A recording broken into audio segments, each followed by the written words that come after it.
if the State House of Assembly is investigating my administration and they have questions, I think the basic principles of fair hearing require that I am invited. I was never invited. Okay? I have read the report of the State House of Assembly where at the end of the report they said 423 billion was siphoned out. There is nowhere in the report where they tabulated that 427.73 billion from what, from where to where. Money doesn't disappear these days. Money is all electronic. From where did this money move to where? Okay? And the State Assembly recommended that I should be investigated by ICPC and EFCC, blah, blah, blah. I told my guys, calm down. They want us to investigate. We responded and said, this is nonsense. Because the state, Kaduna State, earned about 900 billion in the 8 years I was in office. Now, 45% of that disappearing, I would like to see from where it went. And out of that 900 billion, 500 something billion was salaries and overheads. Okay?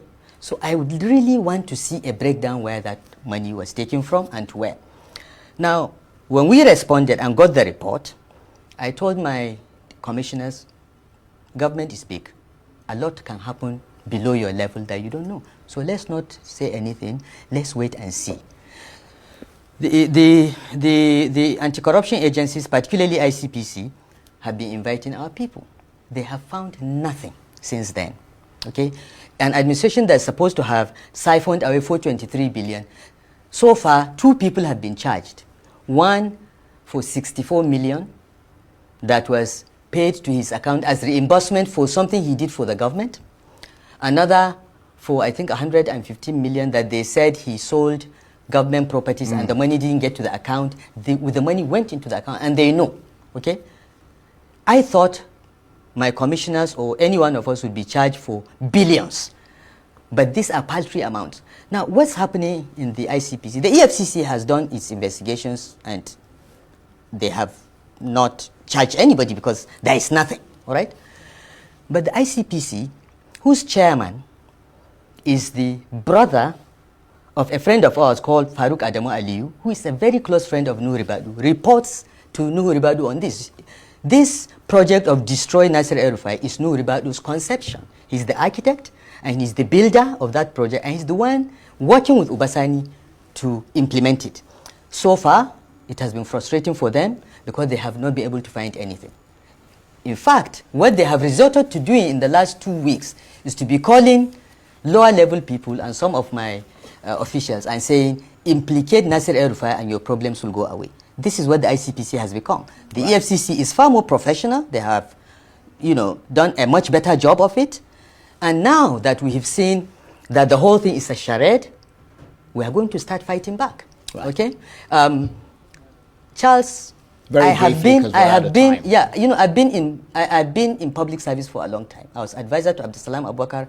I've been DG of BPE. I've been Minister of FCT and Governor of Kaduna State. I swear to you, I swear to God, I have never in my life taken a penny that I'm not entitled to. In fact, in Kaduna State, in my first term of office, because we took a vow along with my late deputy governor that we'll be donating 50% of our salaries and allowances back to the state coffers, I did that.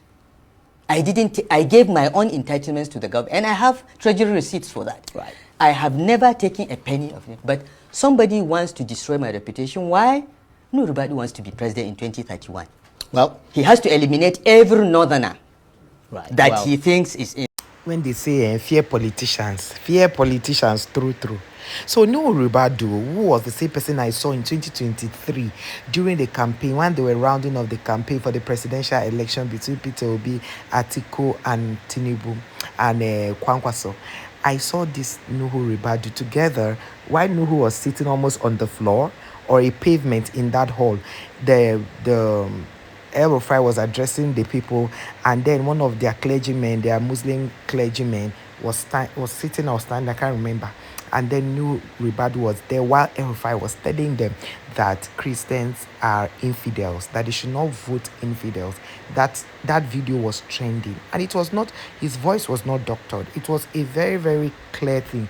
That's the only thing. No matter how honest El-Rufai is, you see that thing he does where he keeps supporting the wrong people to go into politics in the name of party influence.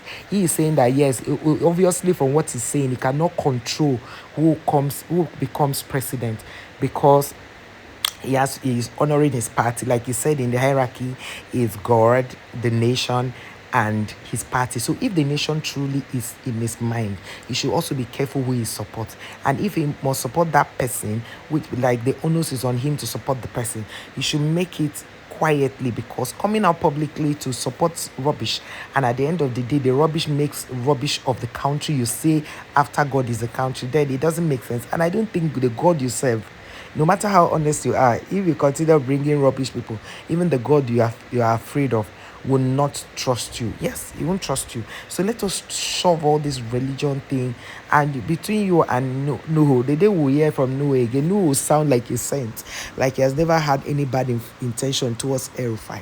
But at the end of the day, fear will no fear politicians. You see, for Nigerian politicians, you have made yourself not to be reliable, not to be honest. So whatever fight is between you and Nuhu Ribadu, tomorrow people will settle it. He wants to be president. That is still allegedly, because we are not sure he said it, or people who said he wants to eliminate all the northerners, so that is it him that will now become the president. He needs the northerners vote, so he doesn't need to eliminate. Or anyway, that's my opinion, guys. Thank you for watching. Let me know your thoughts on the comments.